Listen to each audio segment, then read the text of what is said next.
அன்பை மட்டுமே எப்போதும் கடனாக கொடுங்கள். அது மட்டும்தான் அதிக வட்டியுடன் திரும்ப கிடைக்கும்.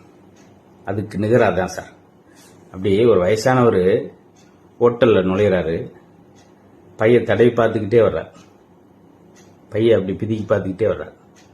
ஹோட்டல் ஓனர் பார்க்குறாரு. பைய தடவிக்கிட்டே வந்தவர் கேட்குறாரு, இட்லி எவ்வளவுங்க ஐயா அப்படின்னு. இவருடைய வரிய முகத்தை பார்த்துட்டு பரிதாபத்தை பார்த்துட்டு இட்லிக்கு பாதி விலையை சொல்றார். சந்தோஷமா அவர் வாங்கிட்டு போறார். அன்றைய சிறந்த மனிதருக்கான விருதை அவர் தான் வாங்குறார். பார்த்தீங்களா? இவ்வளவுதாங்க. ஒவ்வொரு நாளும் நம்ம எந்திரிக்கும் போது புதிதாக பிறக்கிறோம். சில எந்திரிக்காமலே போயிடறாங்க. அதனால இந்த வாழ்க்கை இனிமையாக்குவதற்கு அன்பு மட்டும்தான் பெரிய அடித்தளம். இன்னொரு உதாரணம், அப்படி நடந்து போயிட்டு இருக்கார்.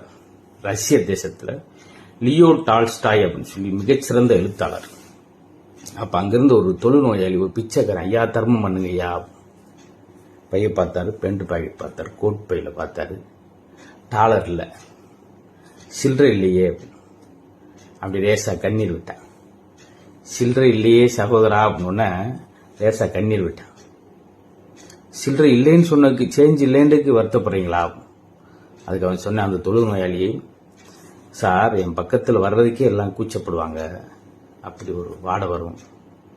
ஆனால் நீங்கள் என் தோலை தட்டி சில்லறை இல்லை சகோதரான்னு சொன்னீங்க பார்த்தீங்களா, $2 கொடுத்தீங்கன்னா 2 தடவை பசி அறிவிப்பேன், $3 கொடுத்தீங்கன்னா 3 தடவை பசி அறிவிப்பேன். முன்ன பின்ன தெரியாத இந்த மனுஷனை சகோதரான்னு சொன்ன வார்த்தை எனக்கு வாழ்நாள் முழுதும் மகிழ்ச்சியை தரும் அப்படின்னா.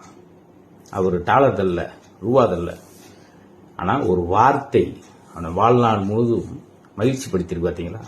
அதுக்கு அர்த்தம் சொல்றது, ஒரு நல்ல வார்த்தை, ஒரு அருமையான வார்த்தை 10 டானிக், ஏன் 100 டானிக்கு சமம். முடிஞ்ச அளவுக்கு நல்ல வார்த்தை நண்பர்களுக்கு தருவோம்.